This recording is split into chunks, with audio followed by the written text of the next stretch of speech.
Well, I wanted to start by kind of making sure that the audience gets what we're doing here. I know there are a lot of folks who haven't gotten a chance to catch the nonprofits yet. So let's start by just kind Why? of talking about, right? That's the problem. That is the problem that we are here to solve. And I am on it. I'm doing everything I can. We're doing a nonprofits crossover, giving everybody a little sample of what that looks like tonight. That's right. And then we decided to make sure that this coming episode of the Nonprofits was just as sexy as possible. I'm going to be on with y'all coming this Sunday. So if anybody has been hesitant, has been curious, has been wondering about this show, but just needed that third heat, needed that X factor, this week is your week. I'm going to be there. I'm going to be bringing the spicy, bringing the sexy, bringing the secularity.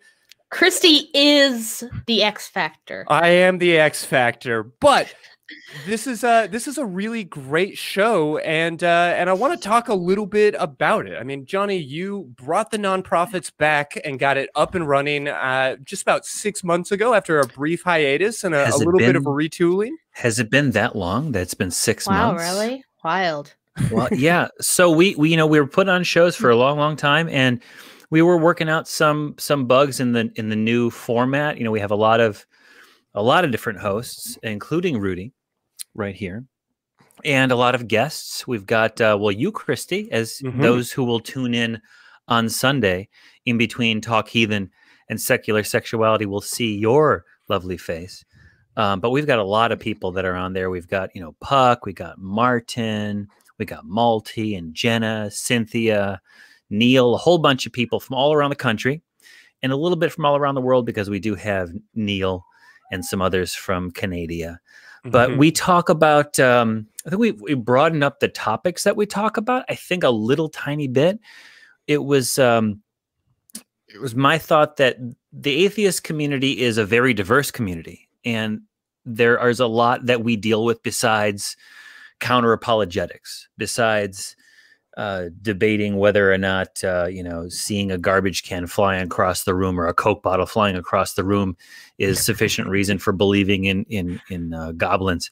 And we deal with a world where government is in large part influenced, by and large, by religious people, and who use their religious sentiments to sort of shape society. And so, we talk about gender issues, racial issues. We talk about, LGBT stuff. We talk about, immigration stuff. And, even some boring stuff like taxes and how do we want our taxes, education, parenting stuff. We're getting more into sort of parenting, dealing with parents, dealing with kids, dealing with education, things like that. So it's been fun. We've sure learned a lot along the way and made some friends. It's always about the friends we make on the way. But, there's also a really incredible program that you've put together. What has been your role in getting this project off the ground or back up off the ground?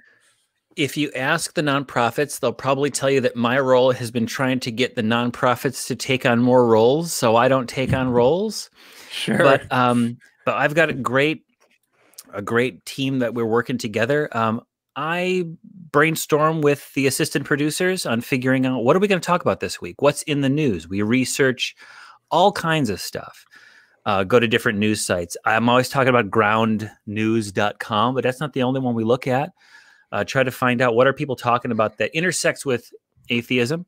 We share those articles, and then we kind of go over it. What do we want to do today? This was happening today, or it'll happen more tomorrow.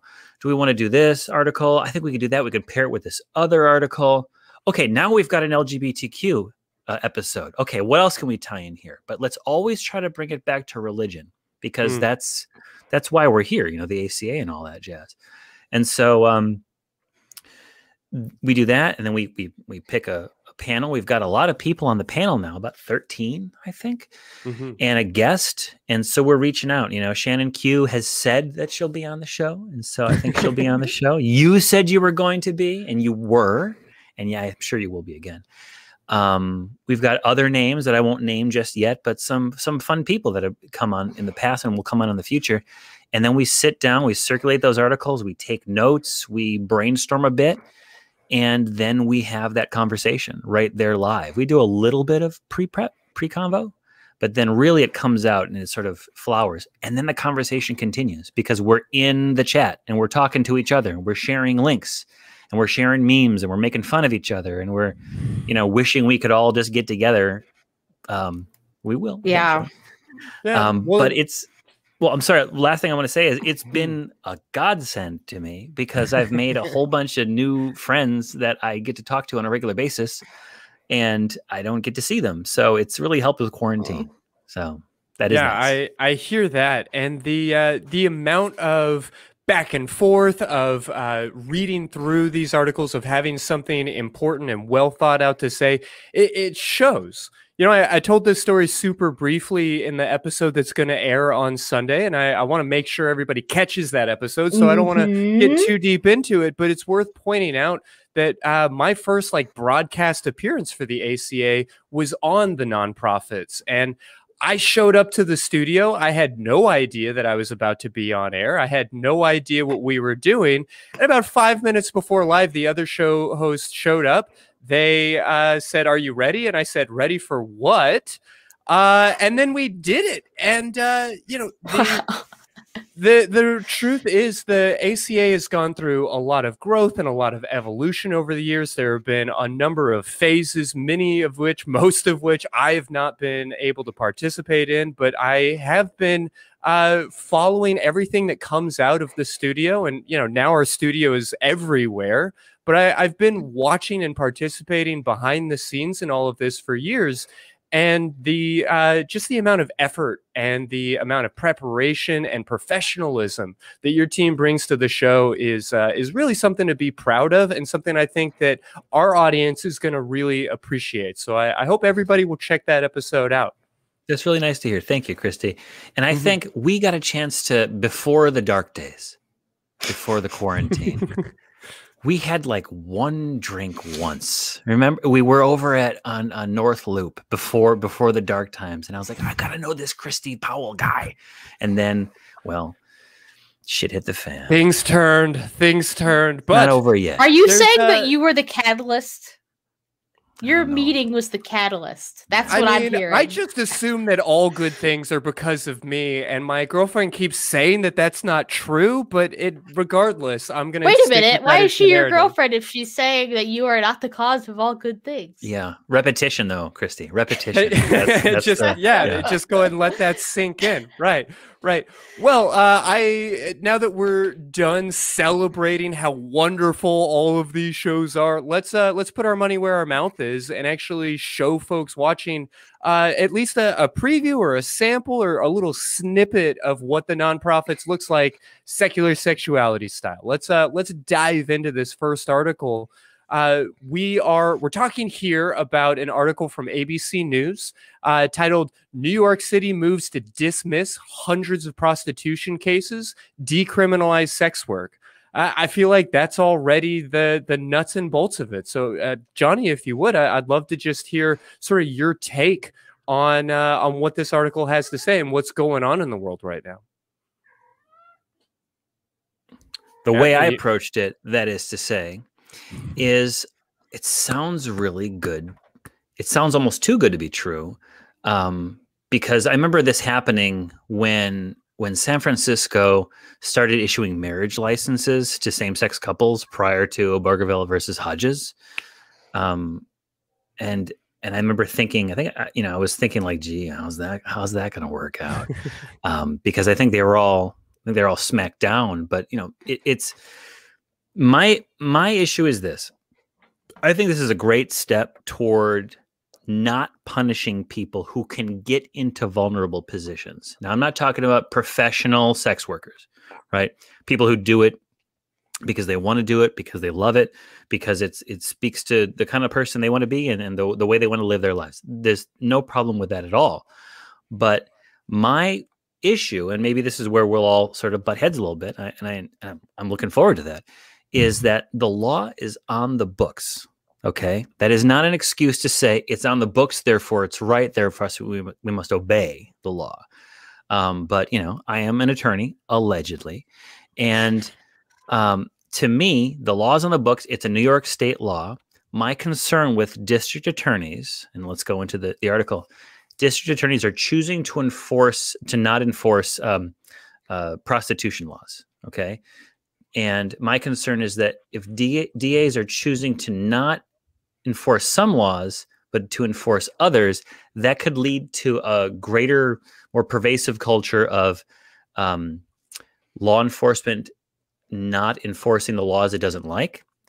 And there's a short skip between, okay, we're not going to enforce this law because we don't like it because it's politically convenient for us not to do so. And the opposite, which is we're going to start enforcing laws in ways that we might not like when the political winds change. And so that's my concern. And this isn't to say that I think that sex work should be illegal or in any way punishable by law. That's not it. It's that I don't want that decision being made on the DA level. I want the ledge to step in, right? Yeah. And set out rules. I mean, whenever a law gets passed, there's so much work that goes into what's the parameter of the new law? What's the parameter of the deregulation or the legalization of it? And let the public weigh in on it. Now, sometimes the courts need to step in. Sometimes, I remember Alaska, the Attorney General in Alaska decided not to prosecute drug charges, right? There's been states all around cities and states around the country that have chosen not to enforce those laws. And in the short term, that sounds really cool. But in the long term, I worry that it's going to result in a stronger response from the other side to tighten those laws. And two, it gives law enforcement too much latitude in how they choose to enforce or not enforce laws. That's my initial thought. No, I hear that. Yeah, Broody, please, you go ahead. Yeah, I think it's again, talking about how great the nonprofits is. We've heard the legal perspective. Now let's get the sex workers' perspective, right? I agree that it could definitely lead to like stronger opposition, but just hearing that there are people in the legal world who are like, sex work isn't really that bad. I don't know why this is even illegal in the first place. I'm not really going to enforce this. It seems kind of dumb. Is at least a step in the right direction. It's at least seeing cultural change, societal change for the better. Granted, obviously, as Johnny mentioned, the legal stuff needs to go through before any real change is going to happen. But similar to marriage equality being a thing, I think just the fact that we're seeing some places sort of take a stand and say, you know, there's really not a whole lot wrong with this. Maybe we're being discriminatory. Maybe this isn't really that big of a deal. It's a positive sign for the future, for sure. I hear that. Well, I hear that from both of you. And, you know, Johnny, when you talked about these, you know, drugs in particular as a metaphor, it just reminds me that that's a conversation that's been going on here in Austin, as Austin and Travis County have moved to no longer enforce marijuana charges, largely in the area. And the part of the attitude or part of the narrative behind that is that, well, you know, legalization on a federal level is probably on its way, that this is the direction that we're headed, that in the meantime, we can offer a little bit of relief, particularly to poor folks, particularly to poor folks in Black neighborhoods, that we can end this sort of ridiculous rule, this prohibition that we largely as a society seem to be in favor of doing away with. And if it is a step towards a better world, if this is us going ahead and saying, yeah, we're going to make the changes that we need to make, and for now, we're going to go ahead and at least stop hurting people until we make those changes, then that really excites me. But I wonder if that's fool's gold, and if this actually is going to lead to the meaningful change that I think all three of us are sort of hoping for when it comes to the criminalization of sex work, and in particular, the targeting not of the Johns, not of the people in power in that situation, but of the sex workers themselves and the vulnerable people in those circumstances. Yeah. And, you know, just to be clear, I think I did make it clear, so I'm not really worried about, you know, me being branded as some sort of anti-sex worker person. But I think that challenging the enforcement of these kind of laws could draw the attention of the New York Attorney General to have to step in to stop the district attorney, right? And when the AG comes in and has to enforce state law against the city of New York, you know, DAs that decided to do that, get an injunction or however they decide to do that, then that's going to spark, I hope, really the discussion should be happening all the time amongst all of us, amongst our friends and family and maybe not at work, but do we really need to have this kind of law? Or do we need to punish sex work in the way that we do? But I do think we need to be very careful with decriminalizing sex work. From the way I see it, there are multiple reasons why sex work is illegal in most jurisdictions. And it comes down to two, there's probably more, but it comes down to two main reasons. One, it's the impact upon the community, right? Which is like, oh, you're breaking up families, you're causing the spread of disease, blah, blah, blah. And there's the vulnerability of the sex worker to abuse. Mm-hmm. The fact that so many of these arrangements that happen between, like, let's say a manager or a pimp and a sex worker happens behind closed doors. If it's illegal, those conversations, those arrangements happen behind closed doors, and there's really no way to get at it except for sting operations, right? Mm-hmm. But if you make a very highly transparent system that is almost painfully transparent, maybe like that probably takes some of the sexiness out of the transgressive nature of it.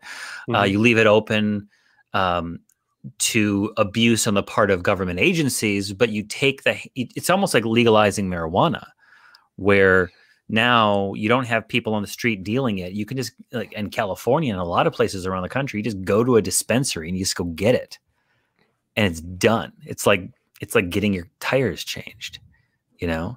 Mm-hmm. And there's expectations as to what you're going to get and what are the consequences for the action.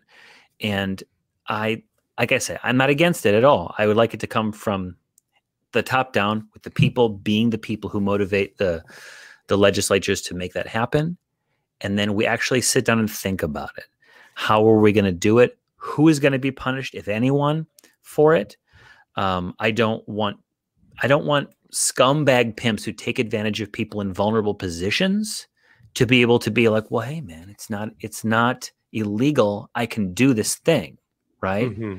That's what I don't want. And I'm not really worried about the sex worker getting away with it, or even the customer getting away with it. I'm worried about those people that take advantage of people getting away with it. Yeah, I think that's one of the big reasons that a lot of people want decriminalization and legalization of sex work, is so that there can actually be regulation. Let me just jump in very quickly to point out that there's a meaningful distinction there, though, right? Between decriminalization and legalization. And it's worth pointing out that because of what we see in Nevada, because of maybe the national appetite, or for a number of different reasons, the distrust of government here, that decriminalization seems to be the favored mode of most sex work advocacy groups. And that still leaves the potential, if I'm not misunderstanding, for those backroom conversations that Johnny is pointing out. Now, I know I interrupted you, Rudy, but I just want to make that distinction and kind of open that up as well as part of this conversation. Well, no, I think that you're right. There is a distinction there, and decriminalization is certainly a very important first step of just saying, hey, the people that are involved in this are not necessarily victims, but the ones that are need help, and not, just to be thrown in jail. that's not going to help anybody.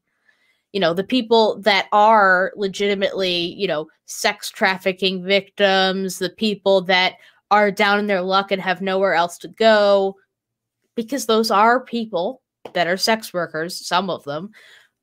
The you know, the criminalization of sex work is not helping them at all. It is making their lives worse. So that's kind of where the decriminalization sort of conversation is coming from. But then the next step after that is full legalization, regulation, so that anybody involved in the sex work industry has the same protections as any other employee or contracted worker, however you want to look at it. Oh, yeah, absolutely. I mean, there are so many things that there's so much unsexiness about this industry, right? Sure. I mean, there's taxes. Taxes to me, it's a very lucrative area of law. Anyone out there that's interested in going to law school, maybe practicing tax law, you will have all your bills paid. But it's just not sexy.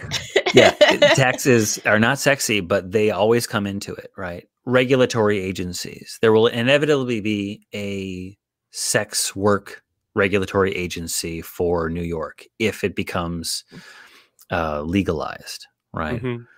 And there will be attorneys and all kinds of other people, policymakers, lobbyists. And they won't be sexy lobbyists necessarily. They will be people who are like, I have these 5-point plan as to why we should do this thing, and we should shift a burden this way or shift it that way. These are important things. And the whole mechanism of humanity comes to play when it comes to when we start legalizing certain things. And that needs to happen because because the market is deciding how we take care of our people. And it's people all along the way, right? Both the customers and the workers themselves are human beings.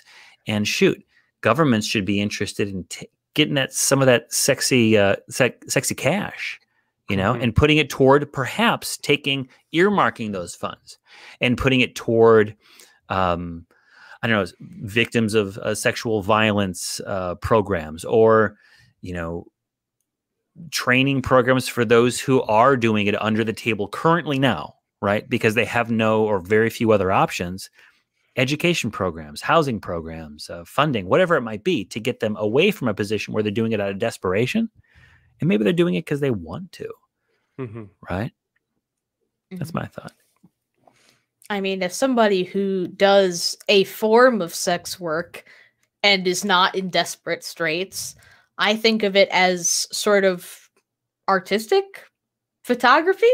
Like I made a post on Twitter a while ago about how I was literally standing there with my iron and my ironing board ironing a tearaway Japanese schoolgirl skirt because I had taken some pictures in it already and I hated every single one of them because it was wrinkly. And I was like, no, this isn't good. These aren't good pictures. And, you know, for people who are like me, who are involved in sex work out of whatever reason that isn't desperation, you know, those regulations being in place and the societal stigma being lifted are really important, really, really paramount in you know, what we're trying to advocate for. You make a great point that not everyone that does this now, especially with the advent of the internet and, you know, cam folks who want to be on and they want to make some income from, you know, sexual activities. The world is changing, and I think a lot of the rules that we have against sex work is rooted, anchored, you might say, in traditional religious thinking. Now, with that said, I'm not concerned about offending baby Jesus. Not really. I am concerned with making sure that if a person is a sex worker, they know that they're more than just a piece of meat, right? And they're doing it because they're choosing to do it, and they want to, and it feels good, and it's fun, right? And it's lucrative.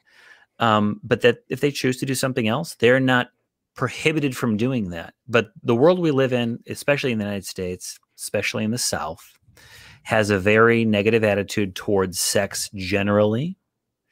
And that's really, I think, the source of why sex work has been illegal for so long in the Western world. Mm-hmm. Yeah, it's typically the idea of like women are sex workers and the men are Johns, and it's like if a man has to pay for sex, then he's shamed, and if a woman is selling sex, then she's shamed. So like the whole process is just full of stigma. Everything about it's full of stigma. Yeah. So with that in mind, we spoke to Alice Little, perhaps the highest paid legal sex worker in the United States, on the same night that she learned the result of her lawsuit against Nevada, and learned basically that the government was yet again pushing back, showing a complete disinterest and a disrespect for legal sex workers that were operating perfectly within the system, that were doing everything from a like legal standpoint that a massage therapist was doing, and all of these different things. So we can recognize that there is not a lot of hope, it would seem, at this moment for any meaningful change in the way that we legalize and protect sex workers.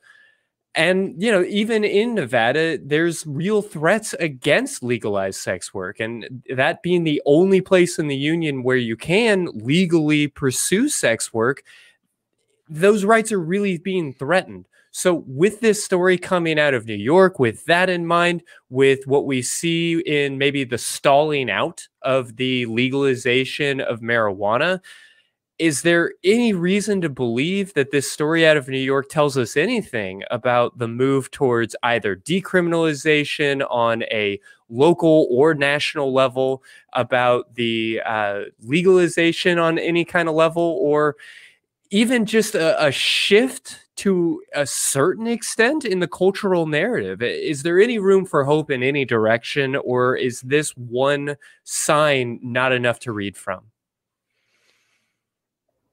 What do you think, Rudy?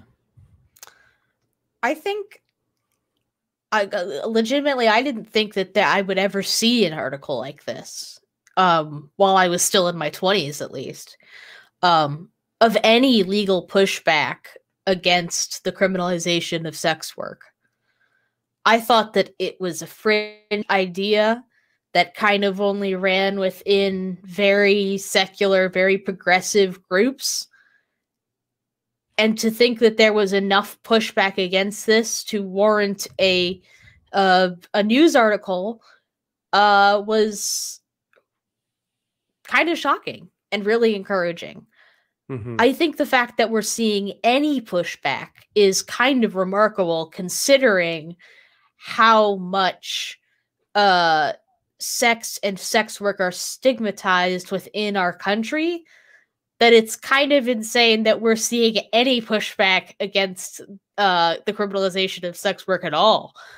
I think it's definitely a good sign.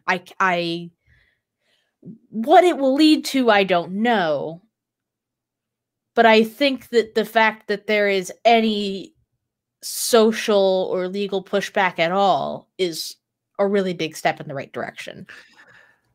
I hear that. Step in the right direction is a segment that we have on the nonprofits. Yes, it is. I want to make sure that everybody, beautiful people at home, know that, and they can find more steps in the right direction on the nonprofits, airing between Talk Heathen and not secular sexuality. Atheist Experience, that little show you may have heard of. Yeah. I wasn't surprised by that, Rudy. I'm